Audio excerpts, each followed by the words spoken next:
Video கிளியரா இருக்கா?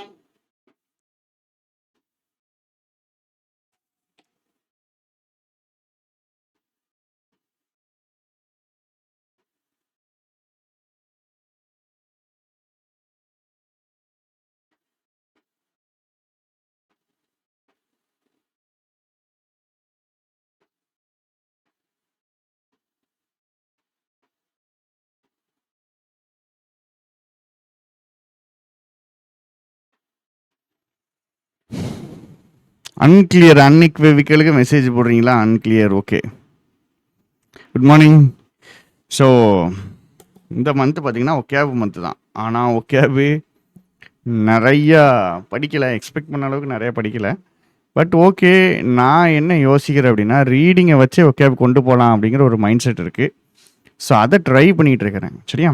So நம்ம நெக்ஸ்ட் மந்த்துமே 15 டேஸு இந்த சிலபஸ் தான் ஃபாலோ பண்ணுவோன்னு நினைக்கிறேன்.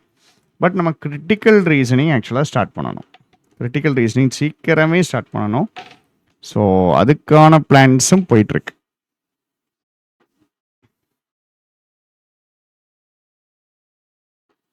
கிளாஸ் படிக்கிறவங்க பார்க்குறவங்கன்றவங்க ரொம்ப கம்மி தாங்க.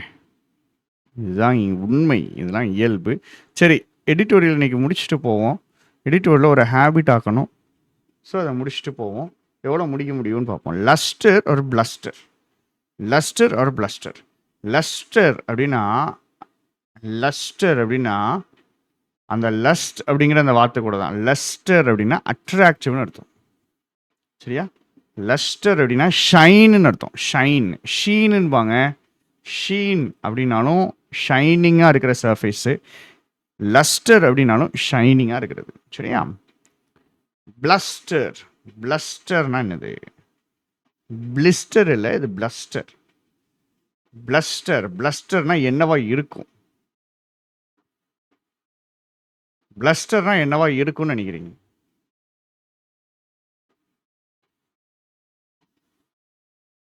லஸ்டர்னா ஷைனிங்காக அட்ராக்டிவாக இருக்கிறது. பிளஸ்டர்னா என்னது?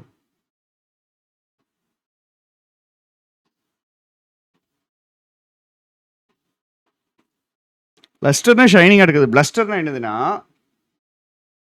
பேச்சு மட்டும்தான் இருக்குது, செயல் ஒன்றத்தையும் காணும். நல்லா அப்படி இப்படி இப்படி இப்படின்னு காணுங்க, ஆனால் செயல்பாட்டை ஒன்றும் காணும். அப்படியே பயங்கரமாக நான் யார் தெரியுமா அப்படி இப்படின்னு மிரட்டி பேசுகிற மாதிரி பேசுறது, ஆனால் செயல்பாட்டில் எதுவுமே இல்லை. இப்போ ஒன்று லஸ்டர், ஒன்று பயங்கர ஷைனிங் அட்ராக்டிவாக இருக்குது. இன்னொன்று வாய் பேசுகிறானுங்க, பட் ஒன்றும் செயல்பாட்டில் இல்லையே அப்படிங்கிறது. ஸோ எதை பற்றி பேசுகிறாங்க? இந்தியன் எக்கனாமியை பற்றி பேசுகிறாங்க. சரியா? இது ஒரு சீரீஸு. நம்ம சீரீஸை கண்டினியூ பண்ணிகிட்ருக்கோம். எக்கனாமி பற்றி ஏற்கனவே நம்ம சில விஷயங்கள் படிச்சிருக்கோம்.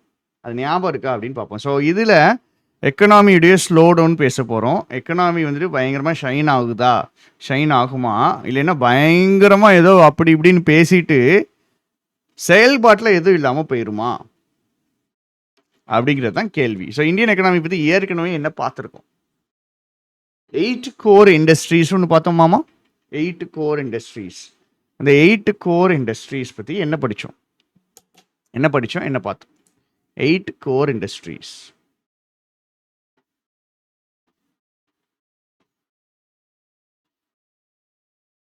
எயிட் கோர் இண்டஸ்ட்ரீஸ் வந்து எதிர்பார்த்த அளவுக்கு க்ரோ ஆகலை. அதுக்கு வார் தான் காரணம். வாருக்கு முன்னாடியே அது டல்லாக தான் இருந்துச்சு. இம்போர்ட் மேலே பயங்கரமாக இந்தியா டிபெண்ட்டாக இருக்குது. ஸோ அந்த டிபெண்டன்சியை குறைச்சிருக்கணும், ஆனால் பண்ணலை. இப்போ வாருடைய எஃபெக்ட்னால இந்த 8 கோர் இண்டஸ்ட்ரீஸ் பயங்கரமாக டல் அடிக்க ஆரம்பிச்சிட்டு, மோசமாக ஆரம்பிச்சிட்டு. ஸோ எக்கனாமி ஆப்வியஸ்லி பாதிக்கப்படுது. படிச்சோமா? ஸோ அதுடைய கதை தான் இந்தியாஸ் எக்கனாமிக் மெட்டல்னா ஸ்ட்ரென்த், மென்டல் ஸ்ட்ரென்த். இந்தியாவுடைய எக்கனாமிக் மென்டல் ஸ்ட்ரென்த். சரியா? ஸோ மென்டல் ஸ்ட்ரென்த்னா என்னென்னா எந்த அளவுக்கு மன உறுதியோடு இருக்குது இந்தியாவுடைய எக்கானமி, எந்த அளவுக்கு மன உறுதியோடு இருக்குதுன்றது டெஸ்ட் ஆகும். ஏன்? பிகாஸ் ஆஸுங்கிற வார்த்தை இருக்காம இருந்தீங்கன்னா விளங்காத வார்த்தை மாற்றி மாற்றி வருவோம். ஆஸ்னா என்னது? பிகாஸ். காரணம் என்னன்னா இந்தியாவுடைய எக்கனாமிக் ஸ்ட்ரென்த்தை டெஸ்ட் பண்ண போகிறாங்க. ஏன் அப்படின்னா இட்டுனா யாரு?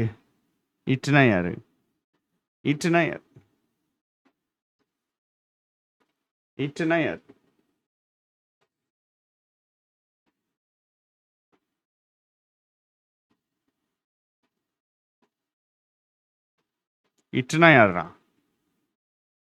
இட்னா யாருன்னா இந்தியன் எக்கானமி, இல்லை இந்தியான்னு எடுத்துக்கலாம். இந்தியன் எக்கனாமிக் ஸ்ட்ரென்த்தை பார்க்க போகிறோம், அதை டெஸ்ட் பண்ண போகிறோம். ஏன்னா அது ஃபேஸ் பண்ணுது. என்ன ஃபேஸ் பண்ணுது? சரி, ஹெட்வின்ஸ் பாசிட்டிவாக இருக்கலாமா நெகட்டிவாக இருக்கலாமா? ஹெட்வின்ஸுங்கிற வார்த்தை பாசிட்டிவா நெகட்டிவா? ஹெட்வின்ஸ், ஹெட்வின்ஸ் அப்படிங்கிற வார்த்தை பாசிட்டிவா நெகட்டிவா? நாளைக்கு கிளாஸ் இருக்காது. நாளைக்கு நான் எலெக்ஷன் டியூட்டியில் இருப்பேன், அதனால கிளாஸ் இருக்காது. பட்டு ஃப்ரைடே அண்ட் சாட்டர்டே 2 நாளுமே லாங் மேரத்தான்ஸ் இருக்கும். மேரத்தான்ஸ், சரியா? ஹெட்வின்ஸ் எக்கனாமிக் ஸ்ட்ரென்த் வந்துட்டு டெஸ்ட் பண்ண போகிறாங்க. அப்படிங்கும்போது காரணம் சொல்கிறாங்க. ஸ்ட்ரென்த் டெஸ்ட் பண்ண போகிறாங்களா? அப்போ ஏதோ பிரச்சனை வரப்போகுது, சரியா?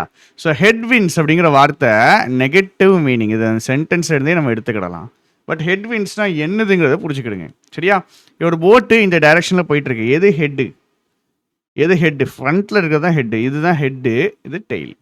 ஒரு போட்டுங்க இது, சரியா? போட்டு இந்த டைரக்ஷனில் போயிட்டுருக்கு. போட் இந்த டைரக்ஷனில் போயிட்டுருக்குன்னா எந்த டைரக்ஷனில் போயிட்டுருக்கோ அதுதான் ஹெட்டு. இந்த டைரக்ஷனில் இருக்கிறது டெய்ல், சரியா?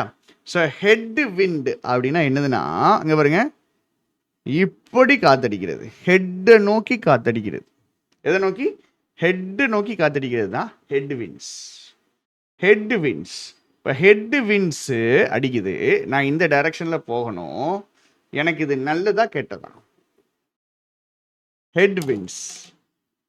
ஹெட் விண்ட்ஸ், நான் இந்த டைரக்ஷனில் போகணும், இப்படி போகணும், இங்கிட்டு காத்தடிக்குது, ஹெட்டை நோக்கி காத்தடிக்குது, இது எனக்கு நல்லதா கெட்டதா அப்படின்னு கேட்டா இது கெட்டது. ஏன்னா நான் போக வேண்டிய டைரக்ஷனுக்கு எதிர்காத்தடிக்குது. ஸோ பேசிக்காக எதிர்காத்து, அன்ஃபேவரபிள் சர்க்கம்ஸ்டான்சஸ், அதுதான் ஹெட்வின்ஸ். ஹெட்வின் என்னது? அன்ஃபேவரபிள் சர்க்கம்ஸ்டான்சஸ், ஃபேவர் இல்லாத சர்க்கம்ஸ்டான்சஸ், அதுதான் ஹெட்வின்ஸ்.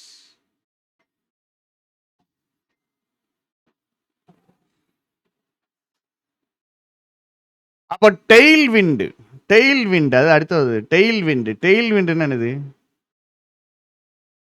டெய்ல் விண்டுன்னு என்னதுங்க? Favourable circumstances. நான் அந்த டைரக்ஷனில் போகணும், இப்படி காத்தடிக்குது அப்படின்னா அந்த டைரக்ஷனில் போகணும், எனக்கு ஹெல்ப் பண்ணும், போகிற டைரக்ஷனில் ஹெல்ப் பண்ணும். ஸோ டெய்ல் விண்டுனா it is favourable circumstances.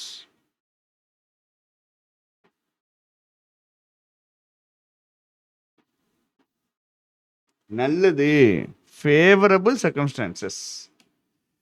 Tail winds அப்படின்னா ஃபேவரபிள் சர்க்கம்ஸ்டான்சஸ். ஹெட் விண்ட்ஸ் அப்படின்னா என்னது? Unfavourable circumstances. இதெல்லாம் தெரிஞ்சு வச்சுக்கிறது ரொம்ப ரொம்ப நல்ல விஷயம், ரொம்ப நல்ல விஷயம், சரியா? So favourable circumstances head winds, unfavourable சர்க்கம்ஸ்டான்சஸ்னா டெய்ல் விண்ட்ஸ். நல்லது கெட்டது அப்படிங்கிற மாதிரி. சரி, இப்போ இந்தியாவுக்கு என்ன வருது?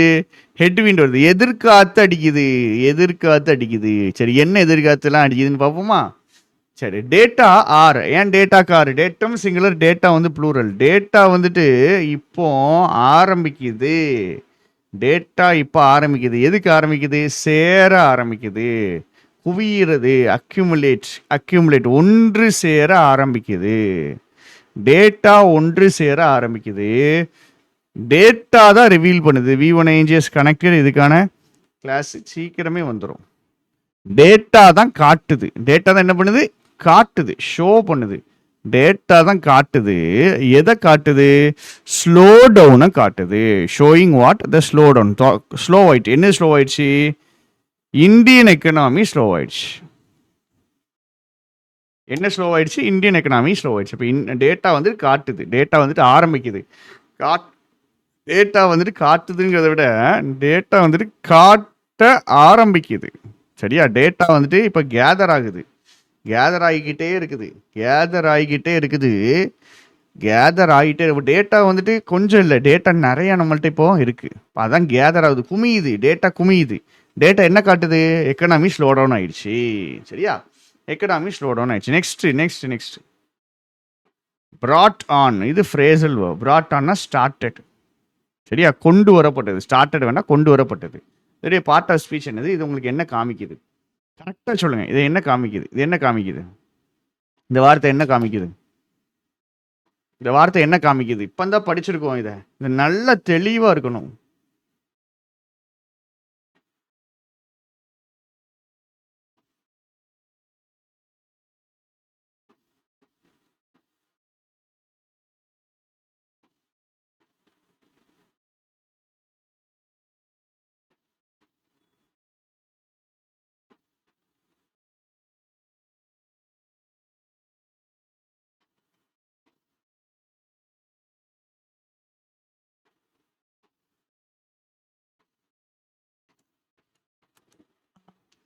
இது என்னடா காமிக்குது? பிராட்டானுடைய பார்ட் ஆஃப் ஸ்பீச் என்னது? அவசரப்பட்டு வேகமாக, நல்ல பெரிய ஆர்டிக்கல், வேகமாக போக வேண்டான்ட்டு ஸ்லோவாக போயிட்டுருக்கு.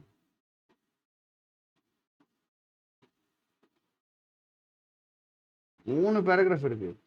இது என்னது அப்படின்னா, இது அட்ஜெக்டிவ். இது எதுக்கு நவுனுக்கு பின்னாடி வந்திருக்கு? எக்கனாமி கொண்டு வரப்பட்டது. சரியா? சரி, எக்கனாமி இல்லை, ஸ்லோ டவுன். எதில் ஸ்லோ டவுன்? இந்தியன் எக்கனாமியில். இந்தியன் எக்கனாமியில் ஸ்லோ டவுன். அப்போ இது ஒரு அட்ஜெக்டிவ். ஸ்லோ டவுன் கொண்டு வரப்பட்டது. ஸ்லோ டவுன் கொண்டு வரப்பட்டது. எக்கனாமி கொண்டு வரப்படலை, ஸ்லோ டவுன் கொண்டு வரப்பட்டது. இங்கே பாருங்க, பின்னாடி இருக்கு அட்ஜெக்டிவ், பின்னாடி இருக்கு ஸ்லோ டவுன் கொண்டு வரப்பட்டது. எதனால கொண்டு வரப்பட்டது? வெஸ்ட் ஏஷியா கிரைசிஸ்னால கொண்டு வரப்பட்டது. அப்போ இந்த நவுனுக்கு பின்னாடி அட்ஜெக்டிவ் இருந்துச்சுன்னா அந்த அட்ஜெக்டிவ் ஸ்பெஷல் அட்ஜெக்டிவ்னு சொல்லியிருக்கேன். அப்படின்னா அவன் என்ன பண்ணுவான் அப்படின்னா, பின்னாடி இருக்கிறவனையும் சேர்த்து தான் மீனிங் எடுக்கணும். சரியா? பின்னாடி இருக்கிறவனையும் சேர்த்து தான் மீனிங் எடுக்கணும். கிரைசிஸா? கிரைசிஸை பற்றி சொல்லுதா? கிரைசிஸ்னால கொண்டு வரப்பட்டதுங்க. எங்க நவுனுக்கு அப்புறம் இது ஞாபகம் இருக்கா இல்லையா? இது வந்துட்டு நவுன், அட்ஜெக்டிவ் நவுன் வந்துச்சுன்னா இது நார்மல் கேஸ். நவுனுக்கு அப்புறம் அட்ஜெக்டிவ் வந்துச்சுன்னா, நவுனுக்கு அப்புறம் அட்ஜெக்டிவ் வந்து வருதுனாலே அதோட ஸ்பெஷல் கேஸ். ஆனால் அட்ஜெக்டிவ்க்கு பின்னாடி இருக்கிறதையும் கனெக்ட் பண்ணி தான் இருக்குன்னு அர்த்தம். இது மொத்தமாகவே மீனிங். அப்போது slow down brought on by the crisis. இது வேண்டாம். இவன் தான் கன்ஃபியூஸ் பண்ணுவான் நம்மளை. இவன் வேண்டாம். ஸ்லோ டவுன் கொண்டு வரப்பட்டுச்சு. யாருனால? வெஸ்ட் ஏஷியாவில் இருக்கிற கிரைசிஸ்னால. அப்போ இந்த பிராட்டானுங்கிற வார்த்தை இந்த கிரைசிஸ் கூட சேர்ந்து மீனிங் வரும். ஸ்லோ டவுன் brought on அப்படி பிரிக்கக்கூடாது. ஸ்லோ டவுன் கொண்டு வரப்பட்டுச்சு கிரைசிஸ்னால, வெஸ்ட் ஏஷியாவில் இருக்கிற கிரைசிஸ்னால. சரி, அண்டர்ஸ்டாண்ட் ஆகிட்டா ஃபர்ஸ்ட் லைன்?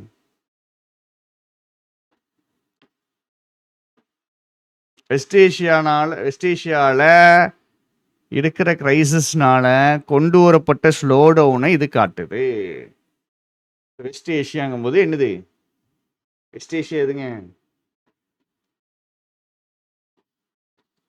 வெஸ்ட் ஏஷியானா எது?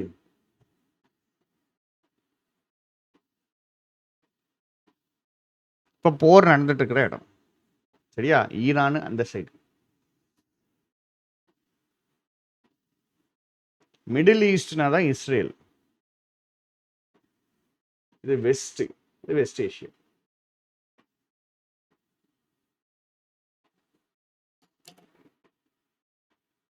சரி, அடுத்த லைன்.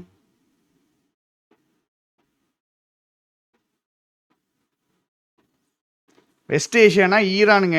சரியா? மிடில் ஈஸ்ட்னா தாங்க இஸ்ரேலு. இது யூஏஇ, ஈரான். இந்த லைனுக்கு என்ன அர்த்தம்? இது வேர்பு, இது சப்ஜெக்ட். இதுக்கு என்ன அர்த்தம்? இதுக்கு என்ன அர்த்தம்?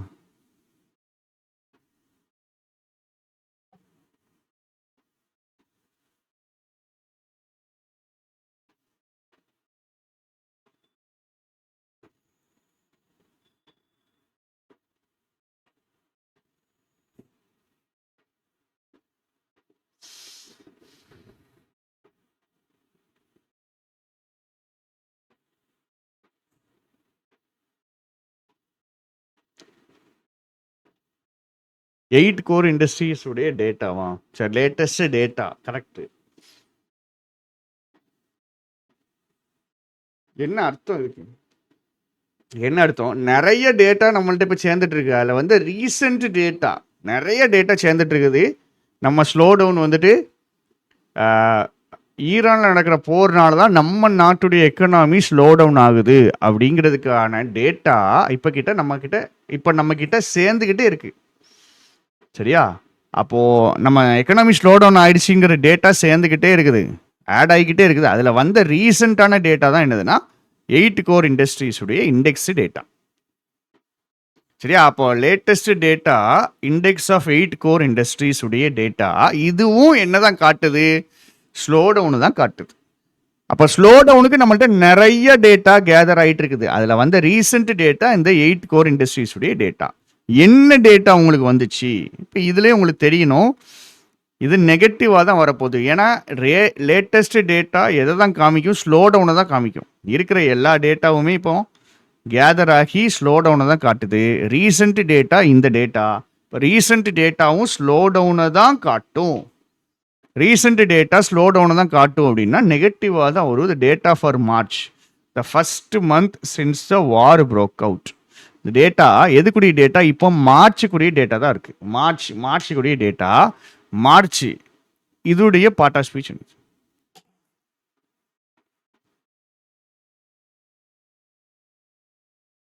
இதோடைய பார்ட் ஆஃப் ஸ்பீச் என்னது?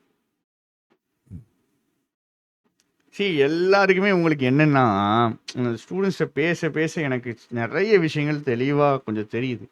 உங்கள் எல்லாருக்குமே மீனிங் சொல்கிறோம், மீனிங் சொல்கிறது புரியுது, சொல்கிறது ஓகே. ஆனால் என்ன சிக்கல் அப்படின்னா, எப்படி இந்த மீனிங் வச்சு தெரிய மாட்டேங்குது நம்மளுக்கு. இந்த மீனிங் எப்படா வந்துச்சு அப்படின்னு கேட்டால் தெரியல. எப்படி வந்துச்சுன்னு தெரியணும்ல.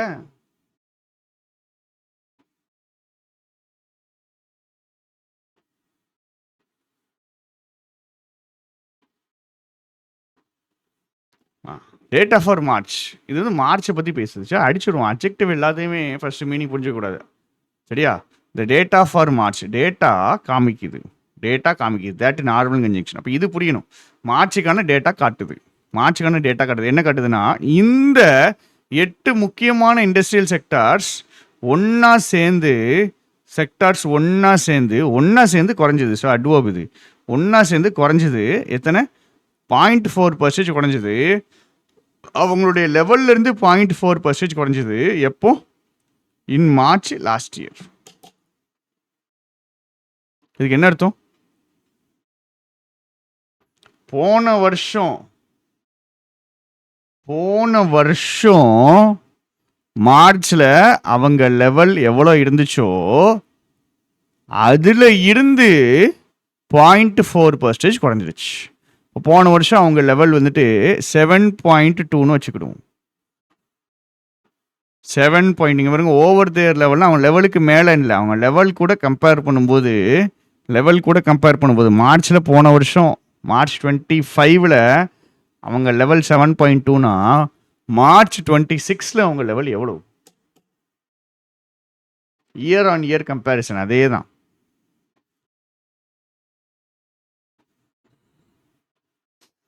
பாருங்க, எங்கேயோ ஒருத்தன் எவனோ சண்டை போட்டா நம்மளுக்கு பிரச்சனையாகுது.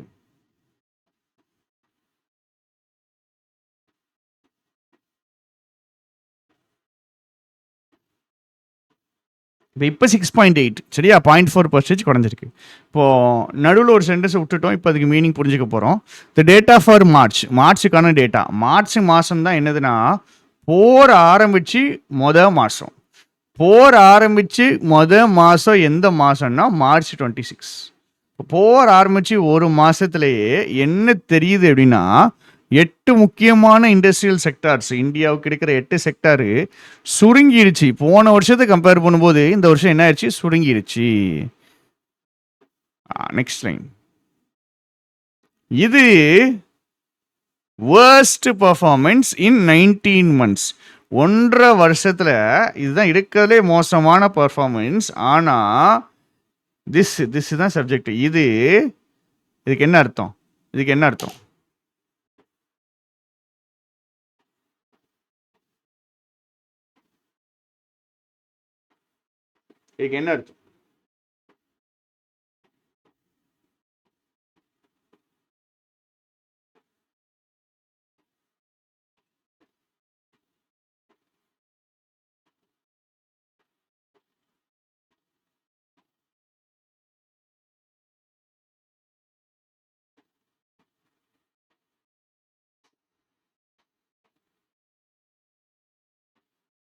எதிர்பார்க்காம இல்லை, இது எதிர்பார்த்தது தான்.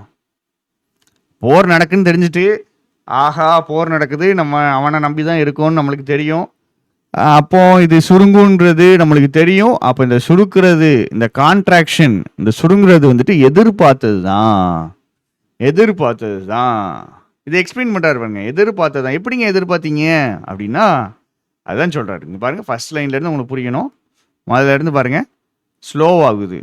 ஸ்லோ ஆகுறதுல ரீசெண்டாக வந்தது எது அப்படின்னா, ரீசெண்டான டேட்டா 8 கோர் இண்டஸ்ட்ரீஸ். மார்ச் மாதம் தான் மாதம் போர ஆரம்பிச்சு, அதிலே குறைஞ்சிருச்சு. குறைஞ்சது எதிர்பார்த்தது தான். சரி, எப்படிங்க எதிர்பார்த்தீங்க அப்படின்னு பார்த்தீங்கன்னா, சப்ளை குறைஞ்சிரும். சப்ளை குறைஞ்சிரும் கண்டிப்பாக. அந்த இடத்துல தான் நம்மளுக்கு எரிபொருள் வருது. ஸோ சப்ளை குறைஞ்சிரும். ஃபியூவல் ஷார்ட்டேஜ் ஆயிரும். சப்ளை குறைஞ்சினால ஃபியூவல் ஷார்ட்டேஜ். அப்புறம் வழக்கமான சப்டியூடு, குறைந்த எக்கனாமிக் சென்டிமெண்ட்ஸ்னா மனநிலை. ஒரு எக்கனாமிக் மனநிலையே ரொம்ப மந்தமாக தான் இருக்குது. எங்கே பாருங்க, இது ஜென்ரலான பிரச்சனை. இது ஜென்ரல் பிரச்சனை. இது வந்துட்டு இந்த போர்னால வந்த பிரச்சனை. Supply constraints, fuel shortage. அப்புறம் வழக்கமாகவே மோசமாக தான் இருக்குது. அதாவது சொல்லியிருப்பாங்க, போன இதில் நம்ம பார்த்தோம், போருக்கு முன்னாடியே இவனுங்களுக்கு ஆப்பு காத்து கொண்டு தான் இருந்தது. போர் நடக்கலைனாலே இந்தியாவோட எக்கனாமி கொஞ்சம் சரிவை நோக்கி தான் போயிட்டு இருந்துச்சு. போர் வந்து என்ன ஆயிடுச்சு, இன்னும் மோசமாக்கிடுச்சு. அப்போ ஃபியூவல் ஷார்ட்டேஜ், சப்ளை கன்ஸ்ட்ரெயின்ஸ் இருக்குது. வழக்கமாகவே ஒரு மந்தமான ஒரு சூழ்நிலை தான் இருக்குது. சரியா? இது எல்லாமே வர்றதுக்கான காரணம் என்னதுன்னா, இந்த சண்டை. இது கண்டிப்பாக வேர் பவுண்ட் டு, இங்கே பாருங்க, இது சேர்த்து எடுக்கணும். வேர் பவுண்ட் டு டேக், இப்படி சேர்த்து எடுத்துக்கிடுங்க. வேர் பவுண்ட் டு டேக் கண்டிப்பாக நடக்கும். பவுண்டுனா கட்டப்பட்டது. கட்டிட்டாங்கன்னா என்ன அர்த்தம்? கட்டிட்டாங்கன்னு என்ன அர்த்தம்? அவங்க சொல்கிறதான் கேட்டாகணும். கண்டிப்பாக நம்ம பண்ணி தான் ஆகணும். ஸோ வேர் பவுண்டு டு டேக்னா கண்டிப்பாக ஒரு தாக்கத்தை ஏற்படுத்தும். எது மேலே? எக்கனாமி மேலே. சரியா? அப்போது போர் நடக்கிறதுனால சப்ளை கன்ஸ்ட்ரெயின்ஸ், ஃபியூவல் ஷார்ட்டேஜஸ், இப்போ மந்தமான ஒரு நிலைமை இருக்குது. இது எல்லாமே போறனால தான் வருது. இது எல்லாமே ஒரு தாக்கத்தை ஏற்படுத்தும் எக்கனாமி மேல. Was not expected. Was linking verb. ஆமா, எக்ஸ்பெக்ட், எதிர்பார்த்தது தான் சொல்றாங்க. சரியா? இதை நீங்க ஒன்று பண்ணுங்க, இப்படி கூட எழுதிக்கிறீங்க. எதிர்பார்க்கப்பட்டதுன்ட்டு எழுதிக்கிறீங்க. பட்டது வருது இல்லை, இப்படி எழுதிக்கிறீங்க. எதிர்பார்க்காமல் இல்லை. ஸோ பேசிக்காக நாட்டு அன்னு ரெண்டே அடிச்சிடலாம். எதிர்பார்த்தது தான். இந்தந்த பிரச்சனைகள்லாம் இருக்குது. இது கண்டிப்பாக எக்கனாமியை பாதிப்பை ஏற்படுத்தும். அதுலேயும் நீங்கள் யோசிச்சு பாருங்கள். கன்சிடரிங், எதை கன்சிடர் பண்ணுங்க? கன்சிடரிங் இது ப்ரிப்போசிஷன். இது எஸ்பெஷலிங்கிறது கன்சிடரிங்கை பற்றி பேசுகிற அட்வர்ப், ப்ரிப்போஷனை பற்றி பேசுகிற அட்வர்ப். எதை யோசிச்சு பாருங்கள். இந்தியா எதை டிபெண்ட் பண்ணி இருக்கு? Prepositional object. இம்போர்ட்ஸ், இறக்குமதிகளை நம்பி இருக்கு. இந்தியா பயங்கரமாக இறக்குமதிகளை நம்பி தான் இருக்குது. இந்தியா தற்சார்பாக இல்லை. நிறைய விஷயங்கள் வெளிநாட்டுக்காரன் தந்தாதான் நம்ம வண்டி ஓடுங்கிற மாதிரி இருக்குது. இப்போ அதெல்லாம் கன்சிடர் பண்ணும்போது அங்கே நடக்கிற போர் நம்மளுக்கு பெரிய ஒரு தாக்கத்தையும் ஒரு பெரிய சிக்கலையும் ஏற்படுத்திடுச்சு. சரியா?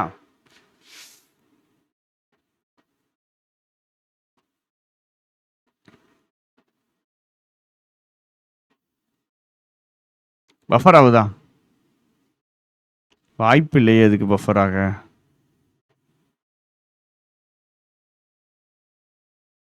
மீனிங் புரிஞ்சுட்டானா?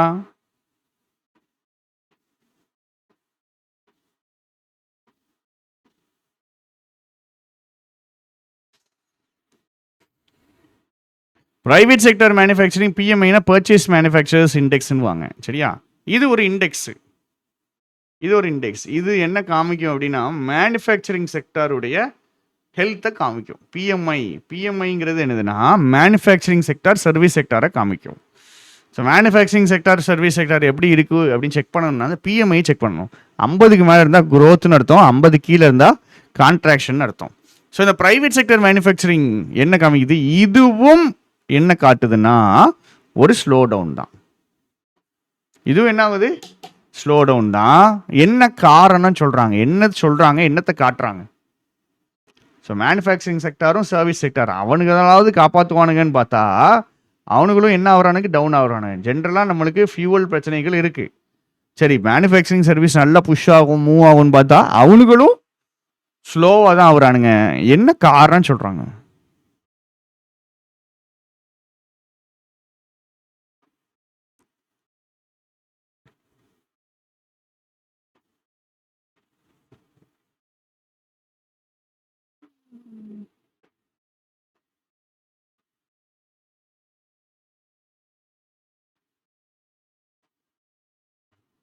அவங்க என்ன சொல்கிறாங்க? என்ன சொல்கிறாங்க?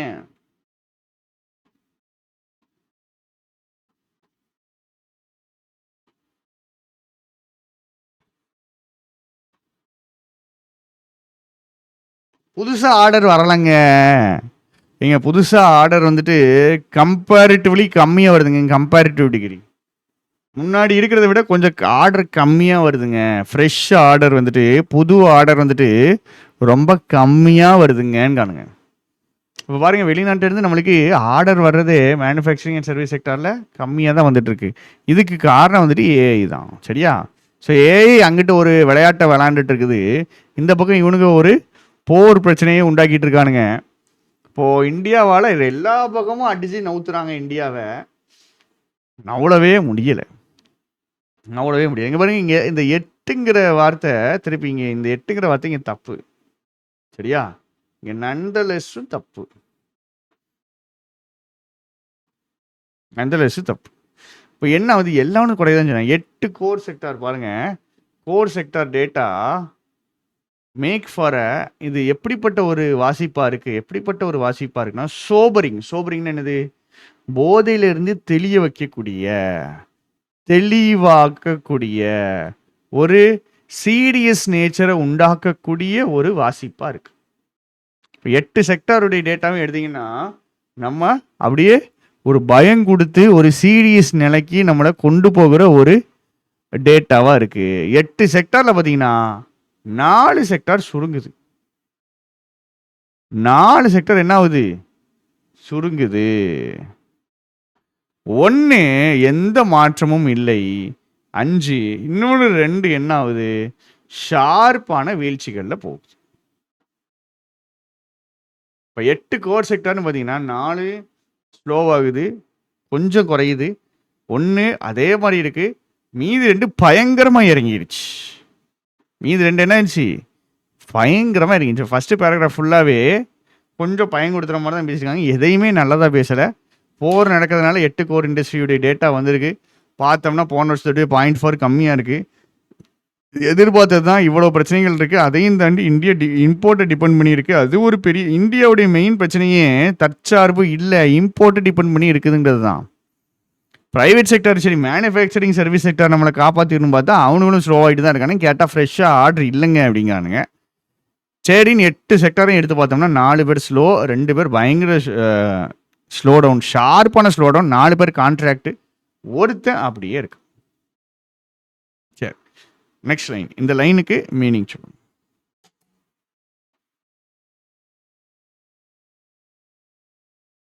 நெக்ஸ்ட் லைனுக்கு மீனிங் ஏன் அப்படியே ஃப்ளோவாக ஃபாலோ பண்ணுறீங்களான்னு இப்போ செக் பண்ணிடுங்க. அப்படியே மந்தம் அப்படியே பேன் அப்படியே படிக்கிறவனுக்கும் நல்லா தெளிவாக ஃபாலோ பண்ணுறவனுக்கும் இப்போ வித்தியாசம் காமிக்கிறேன் பாருங்க. ஓரளவுக்கு புரியுது. எல்லாருக்கும் பிரச்சனை ஓரளவுக்கு புரியுது. ஏன்டா தெளிவாக புரிய மாட்டேங்குதுன்னு நம்ம தான் கேட்க வேண்டியதாக இருக்கு.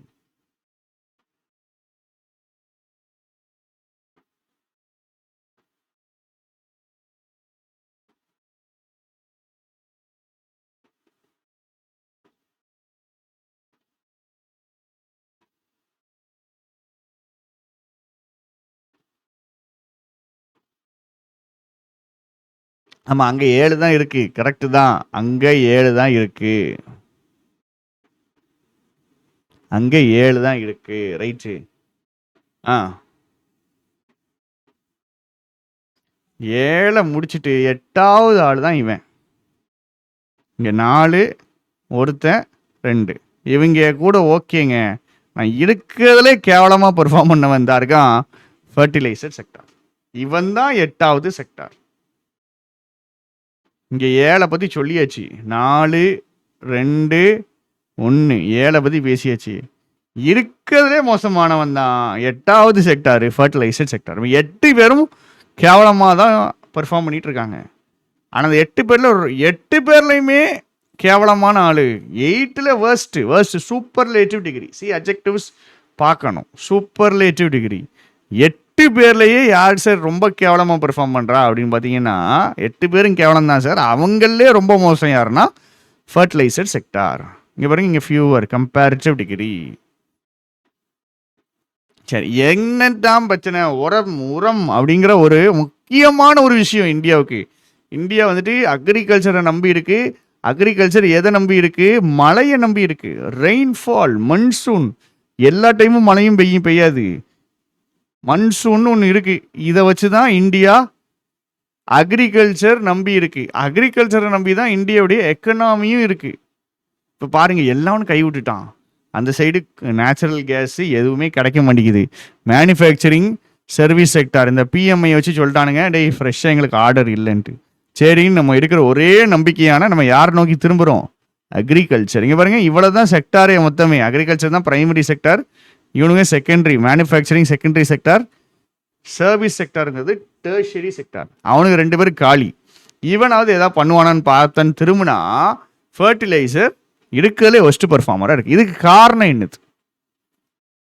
இதுக்கான காரணம் என்னது? நேச்சுரல் கேஸ் இருந்தால் ஃபர்டிலைசர் எடுப்பாங்க. சரிங்களா? ஸோ நேச்சுரல் கேஸ் இம்போர்ட்ஸ் வந்துட்டு என்ன ஆயிடுச்சு?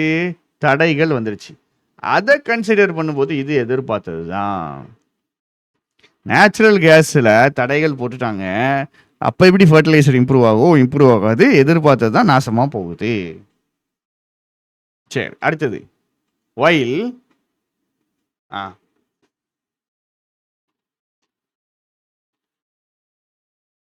நெக்ஸ்ட் லைன் மீனிங் சொல்லுங்க. ஸோ நேச்சுரல் கேஸ் நம்ம இறக்குமதி பண்ணுறதுல நிறைய தடைகள் வந்துருச்சு. இதை நம்ம லாஸ்ட் டைமே பார்த்தோம். போர் வரும்னு 1 வருஷம் முன்னாடி தெரிஞ்சுட்டு, இல்லை ஏதோ பிரச்சனை வரும்னு தெரிஞ்சுட்டு, ஈரானும் அமெரிக்காவும் சரியில்லை, மோதிக்கு போறானுங்கன்னு 1 வருஷம் முன்னாடி தெரிஞ்சிருச்சு. அப்போ இந்தியா என்ன பண்ணியிருக்கணும் அப்படின்னா, ஆஹா பிரச்சனை வருது, நம்ம ஈரானை நம்பி தான் இருக்கோம், அவன் தான் நேச்சுரல் கேஸ் கொடுக்கணும், அவன் தான் வந்துட்டு ஃபியூவல்ஸ் கொடுக்கணும். நம்ம என்ன பண்ணுவோம்? கொஞ்சம் நம்ம உள்நாட்டை ஸ்ட்ராங் பண்ணுவோன்னு என்ன பண்ணியிருக்கணும்? 1 வருஷத்துக்கு முன்னாடியே நேச்சுரல் கேஸுக்கு டொமஸ்டிக் நேச்சுரல் கேஸ் செக்டாரை ஸ்ட்ராங் பண்ணியிருக்கணும். டொமஸ்டிக்காக இதுக்கான வழிகளை ஏற்படுத்தியிருக்கணும். அதெல்லாம் பண்ணலை. போர் வந்து ரொம்ப நாளைக்கு அப்புறம் தான் இதை பண்ணுறானுங்க. இது நம்ம லாஸ்ட் எடிட்டோரில் பார்த்தோம். டொமஸ்டிக் நேச்சுரல் கேஸ் செக்டாரை முன்னாடியே ஸ்ட்ராங் பண்ணி இருந்திருக்கலாம். இப்போ வந்து ஸ்ட்ராங் பண்ணிட்டு இருக்கானுங்க.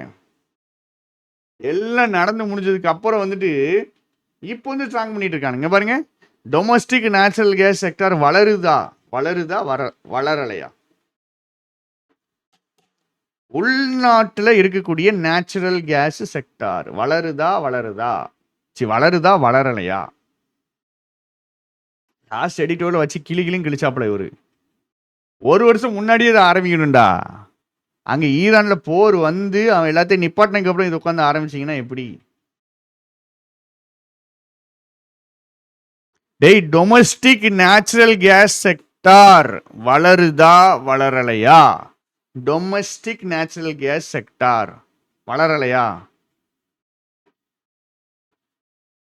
நேச்சுரல் கேஸு வெளிநாட்டில் இருந்து என்னையால் இப்போ வாங்க முடியலை, இம்போர்ட் பண்ண முடியல. சரியா? இம்போர்ட் என்னையால் பண்ண முடியலை. அதனால் யார் அஃபெக்ட் ஆகுறா? ஃபர்டிலைசர் அஃபெக்ட் ஆகுதா? ஃபர்டிலைசர். சரி, நேச்சுரல் கேஸ் வெளிநாட்டிலேருந்து வாங்க முடியல, டொமஸ்டிக்கில் இருந்து நேச்சுரல் கேஸ் எப்படி கிடைக்கிது? அது க்ரோ ஆகுதா அப்படின்னா அது வளருது. எவ்வளோ? ஒரு கம்பேரிட்டிவ்லி ஸ்ட்ராங்காக தான் வளருது. ரிலேட்டிவ்லினா கம்பேரிட்டிவ்லி கொஞ்சம் ஸ்ட்ராங்காக வளருது. ஓகே, இது அக்செப்டட். இது ஒரு நல்ல ஒரு நம்பர் தான். 6.4% ஒரு ஸ்ட்ராங்கான ஒரு க்ரோத் தான். அது க்ரோ ஆகுது. ஆனால் டோட்டல் ஃபர்டிலைசர் செக்டர் என்ன ஆகுது? 24.6% குறையுது. இப்போ என்ன தெரியுமா தெரியுது? இந்த ஃபர்டிலைசர் செக்டார் அப்படின்னு ஒரு செக்டார் இருக்கு. சரியா? இது இன்ஃபரன்ஸ் யாராவது சொல்ல முடியுமா? ஃபர்டிலைசர் செக்டாருங்கிறது domestic natural gas and imported natural gas யாரை அதிகமாக நம்பி இருக்கு? டொமஸ்டிக் நேச்சுரல் கேஸ் க்ரோ ஆகுது, ஆனால் ஃபர்டிலைசர் செக்டார் 24.6 டிகிரீஸ் ஆகுது. பாருங்க, அப்போ இந்த ஃபர்டிலைசர் செக்டாருங்கிறது யாரை நம்பி இருக்கு? எவனை நம்பி இருக்கு?